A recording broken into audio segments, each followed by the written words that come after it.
Hell yeah. What's up, guys? All Red, Steve-O, Crungus chilling here with you. Hope you're having a great one. We got some cool stuff to do for you tonight. You don't know what's going on behind us? Well, that's your bad. It's some necrophagia. And there's a reason why we're listening. So I'm going to let Steve-O take over. And we're going to have a cool, fun time here on this Crungus Fungus episode 2. Cool. So I'm going to fade this out a little bit just so we don't get copyright stricken on the video. Right. So I got a little something that I want to share with y'all.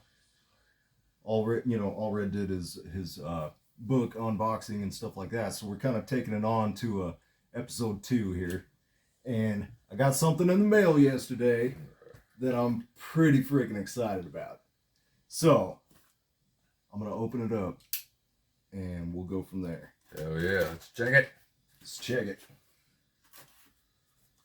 Kind of doing a Show Red us, thing. show us. Don't want to cut my digits. He's not showing us the cutting. Not showing us. All right. Uh-oh. Show us. Not showing the cutting. Oh, what do we got here? All right.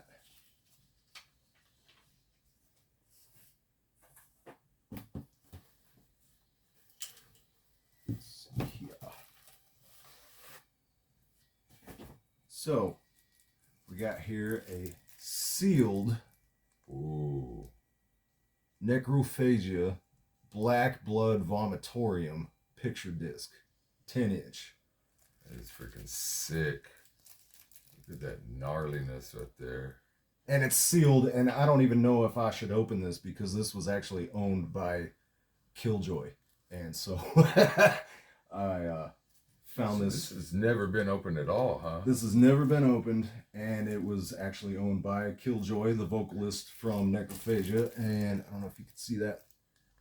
That is Killjoy right there. And then over here, anybody that knows, let me get the light straight. Anybody that knows that guy right there, that is one Uncle Philip H. Anselmo right there. Right. And then up here we got Wayne Fabra, aka Doobie, who I was pretty good friends with for a while before his untimely passing. Rest in peace. As well as Killjoy, rest in peace. And then Dustin Havnen was the bass player. He was also on the cover of Pantera Reinventing the Steel. Right. Yeah. And That's the dude in the flames. yeah. Right on. So, yeah. Very Pretty cool stuff. Yeah. Pretty cool artwork there. Kind of Yeah. a tip of the hat towards, what is that movie? Dawn of the Dead, when the dude gets ripped to pieces That's tight, man. on the table there. Yeah, if you're not familiar with Necrophagia, man, where you been? These guys, back in 1987, they had their Season of the Dead album come out. That was their debut.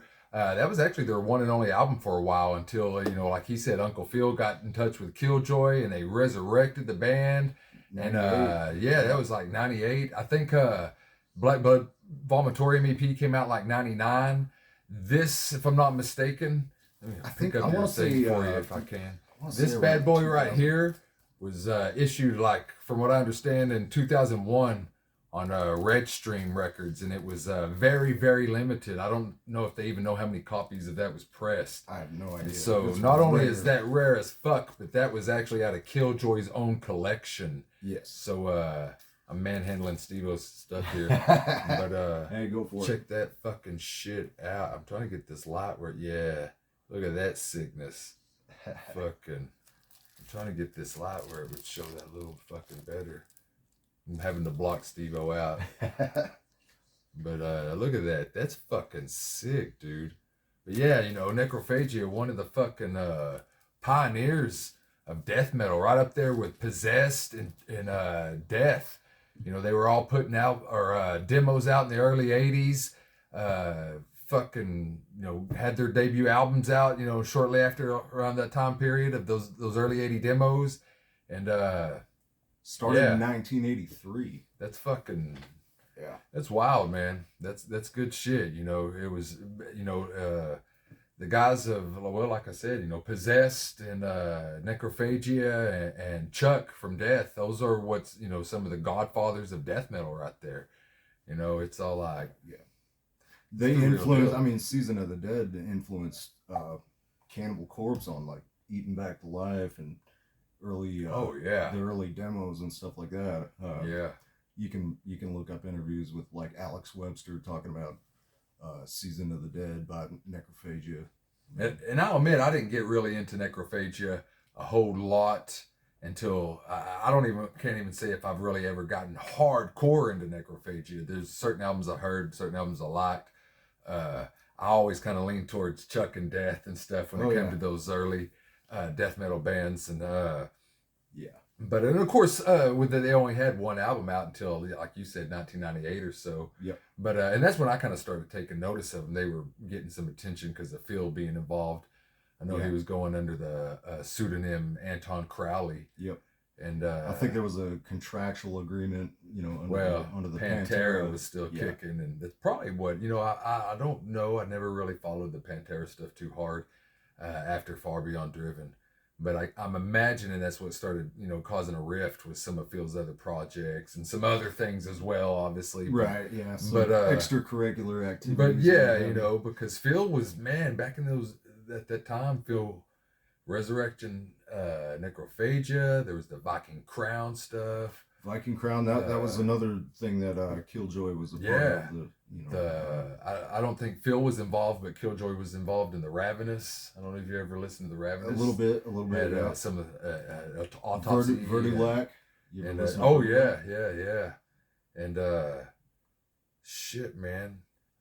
Fred Diablo, I don't know if you remember that dude that was doing Gore Lord and Grimfest. And he was on some of the Necrophagia albums after this one, and then they did. So Necrophagia did Black Blood Vomitorium, obviously, and then they did Cannibal Holocaust, and then I think Fred Diablo joined for Divine Art of Torture. Yeah, right on. He was there for a few years, I think. See, I followed some of his projects and such. His Grimfist project was really badass. See, that first album that he did under that moniker was pretty stellar. But that was that early. God dang, we're old.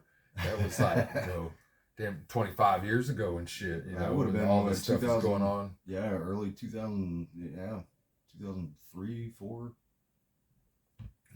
As far as like Gore Lord. But yeah, I know. I think Steve-O's been a Necrophagia fan for a while, thoe. I think that's been a big influence and such. And especially like my guitar style. I just like that nasty rawness, just kind of old 80s, early 80s hardcore, kind of Black Flag-ish Discharge meets freaking Minor Threat, and then they throw in that like New Orleans kind of that sludgy groove, sludgy crowbar-ish kind of shit like that, Soylent Green kind of stuff, but it's like dirty, it's ugly, it's not meant to be pretty, it's raw as fuck, and that's what I love about it. I mean, I'm a dork when it comes to stuff like that. Oh man, that's awesome. Well, we're metalheads. We're dorks. I mean, that's fucking. Well, let's be honest, dudes. We're dorks about metal. Yeah, and this band, they've never been known to be like super technical or blast beats or sweep picking or anything like that. It's just it kind of goes more into the vein of like old like Venom or I don't know. Another band that Dewey was a part of was Graveyard Rodeo. And they were a very influential band in the New Orleans scene. Ooh, I just want to show you all that shit again. Look at that. That's badass. Look at Killjoy come floating in. What's up? Rest in peace, Killjoy. Man. He passed in 2018. That's wild. It's crazy that it's been already so long. And then Doobie up top here, Wayne Fabra, the drummer, he passed away, I think back in February, I want to say. I'm terrible with dates. Not even a year ago. Yeah. Trying to get this slide off of that. Sorry, dudes, but this is sealed, so you got to put up with that shit right there. We're not ripping this just out of that cellophane. I don't know if I'm allowed to open that. Would that be like illegal? I mean... Man, that's...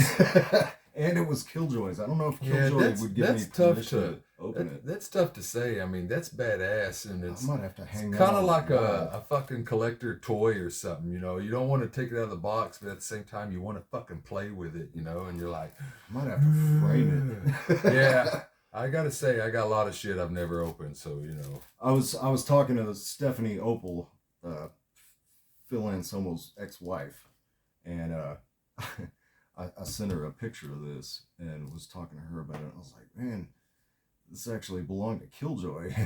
I'm thinking about buying it. And she was like, you should. She's like, hey, you know, it deserves a good home, and you know, it should go to somebody that really wants it. That's so I was cool. like, man, I'm gonna do it. So I did. So shout out, Stephanie. That's definitely awesome. I mean, it's a proper collector's piece, man. Yeah. I mean, from what I understand, they don't even know how many copies of that was even made. I wouldn't be surprised if there's You cannot find this. No, I bet there's. I wouldn't be surprised if there's 100 or less copies of that floating around. I mean, it's just, you know, especially that was a picture disc in 2001. That was before the vinyl craze blew back up. Banned in 31 countries, right? Too, so it's super rare. Yeah, it's got some gnarliness from what I understand, lyric wise and such. But yeah, you know, like I said, that was before the vinyl craze had kicked back off. So it's not like vinyl was being pumped out in a big heavy numbers and such. So I mean, shit, you know, I wouldn't be, like I said, I wouldn't be surprised if there was 100 copies or less of that put out. I mean, I have no idea.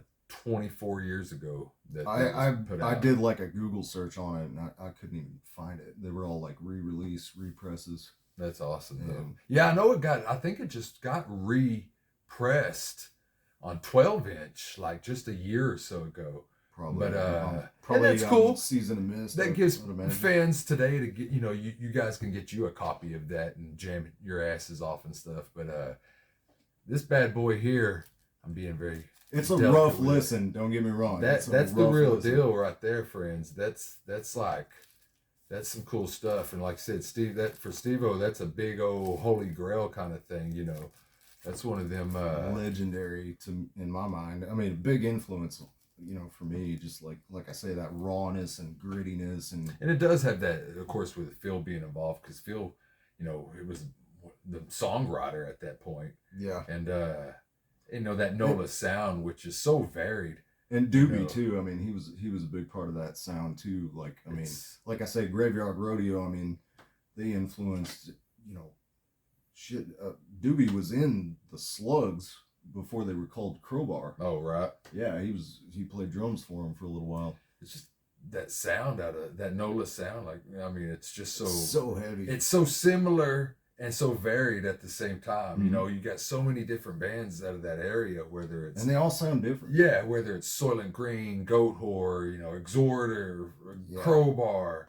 Shell Shock. I mean, it's just like, god dang, it's all this dense, dank, heavy shit, but it's all different, you know. Infernal Aggression. It's just... Shout out Dre. You know, and yeah, that's just... Yeah. Wild, though.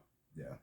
A lot of talented musicians in that city as a whole. I mean, you get street performers that are talented than shit you hear on the radio. Yeah, guys, you know, drumming on fucking white buckets that are making me fucking want to break my instrument shit. When you hear some of these guys, how badass they are and things, you're like, man, absolutely, you are good. Fuck y'all. But for real though, I mean, and that's what's cool. You know, I don't know. That's what's cool about fucking, I guess, metal in general, whether it's in the States or Europe or whatever. You know, you got these pockets of these different sounds. You know, like here in the States, you know, you got the Floridian death metal or the New York death metal style or the fucking that brutal California and Texas death metal, and you got fucking the NOLA sound, and the Midwest. You know, the bands that came out of that Chicago, Illinois, kind of Michigan area, and and they all have those distinct sounds. You know, I mean, it's all brutal, it's all extreme, it's all kind of regional too. But I mean, it's like they all have their own kind of it's wild sound. It's really cool. Once you delve into stuff like that, you know. Yeah, and then like, you know, overseas, you got the same shit with the black metal and and Scandinavian death metal, and whether it's Stockholm or Gothenburg or the different styles, and it's just it's very vast. Fucking awesome, man. We're lucky we fucking got all this awesome shit. Yeah. But yeah, stuff like this, Necrophagia. It's probably not everybody's cup of tea. Like I say, it's a rough listen, but for someone like me, I mean, that's what I love about it is the rawness and just nasty, just ugliness. I mean, it's I'm a nerd with that shit. All right. Yeah. But man, that roughness though. I mean, that's the same kind of thing with the old school black metal and shit when it was kind of. When that black metal was coming out and kind of wanting to give the finger to death metal at the time because of they wanted those scathing, lo-fi, trebly, just like I said, just scathing. That's the best term for it, and that black metal and it was it was a hard listen. I remember the first time I heard like Emperor, and I think it was the Night Side of Eclipse or whatever the fuck that album's called, and the Night Side Eclipse. Yeah. I was just all like, "What the fuck is this horrible shit right here?" Did you listen to Death Crush Mayhem? Oh yeah, that's a rough same kind of thing. I was like, "These guys blow," but then that was just because I was fucking, I was a teenager that just loved death metal at the time. I was in the death metal explosion of the '90s. And what was death metal when you were a teenager? Oh fuck, I mean, I well, it's still the same guys. Cannibal Corpse and Morbid Angel, and I mean the old school classics. See, you grew up in a fucking good era. Right. I'm just old. I was in middle school when it was people were wearing Korn t-shirts and Slipknot, and I'm like learning about Morbid Angel and fucking Venom and shit. I was like, man, fuck all this shit. I can remember, when just Venom is another band. Check them out too. I mean, if you haven't heard them, some of you youngsters out there, I sound old. Yeah, I'm only 39, but I'm kind of old. Old soul, I guess you could say. I'm into that like old school Venom and Sodom and Celtic Frost and shit. Yes, man, fucking. Well, fuck, because they're awesome, especially Sodom and like I said, Sodom and Celtic Frost and shit. Oh man. Love that fucking shit. Sodom. Yeah. Sodom I love out of the fucking old school fucking. It's Agent Orange. Oh, dude, I was just listening. I shit you not, I was just listening to Agent Orange when I was working out fucking an hour or more ago. Nice. And I was like, that's a good one. Yeah. Agent fucking. Orange. Yeah. Sodom's tight when it comes to that German fucking, what do they call them? The fucking big three of the Teutonic thrash and shit. Creator, Sodom, and Destruction. Sodom was always my fucking fave, man. Really? I mean, yeah, it was all like, I like Creator, I like Destruction. Don't get me wrong, Creator, fucking Pleasure to Kill, and then really I like Terrible Certainty, probably the best. Terrible Certainty, and then what was Creator. What was the other one? I'm drawing a blank right now. Or was that what it's called? Coma of Souls? I think it was before that one. Anyway, I digress, but yeah, they had some good shit. Yeah, and Destruction, Eternal Devastation, that's a fucking sick album. Yeah. But Sodom, though, Sodom's the shit. Yeah. Fucking, you can't go wrong with a little sodomy. Bathory, what's your thoughts on Bathory? Yeah, under the sign of the Black Mark. Yeah, Bathory that's was ahead of their time. An album. Fucking. I mean, you can definitely hear the fucking influence from Bathory in bands like Immortal and shit like that later. So, yeah, top notch. Killjoy too from Necrophagia. He was a huge Mayhem fan, and actually Maniac. He was the vocalist in Mayhem. I think he appeared on the second Season of the Dead, but Holocausto de la Muerte. Right on. Yeah. Hell yeah. That's fucking couldn't tell you the name of the track off my head, but yeah. Good shit. That's fucking nice. So anyway, that's kind of staring at the I know, yeah, down at the album. Dude. Guys are probably like, what the fuck is All Red looking at? I'm looking at that! I don't know if you can see how brutal that artwork is. That's tight, dude. I really want to open this thing, but I might get arrested if I do, or somebody's gonna come after me and steal it or something. I mean, it's yours, but man, I know how that goes, man. Sometimes it's just Doobie. I remember talking to him a bunch, like every day for a while. Well, y'all were actually getting a project together, right? We were. And yeah. We were. He was gonna do kind of a tribute thing with a tribute to Killjoy. Right. And we were talking about playing some of that era of Necrophagia songs, and I learned like 6 songs, I think. Hell yeah. And I'd send him like videos like every week. Yeah. 1 or 2 videos. There's only this EP, so there's 3 songs? 4? There's 3 songs, and then there's one that's kind of like a ambient track. Spoken word, kind of Evil Dead sounding, sounds like Cheryl doing words, I guess. I'll tell you what, man. If you guys ain't ever heard Necrophagia, you need to check them out. Since we're talking about this bad boy right here, the Black Blood Vomitorium, check it out, man. You can find that shit on the streaming services. You ain't got to fucking pay buku dollars for some sick ass fucking vinyl. You could, but if you wanted to be cool like Steve-O, you could. But hey, that's a rarity though. Yeah, like right. Good luck. I mean, if you wanted that Killjoy owned, you're gonna have to buy it from me. Right. Fucking yeah. And I ain't selling. But check them out, man. I mean, especially the Black Blood Vomitorium, man. If you dig Crungus, then you can dig on some fucking Necrophagia for sure.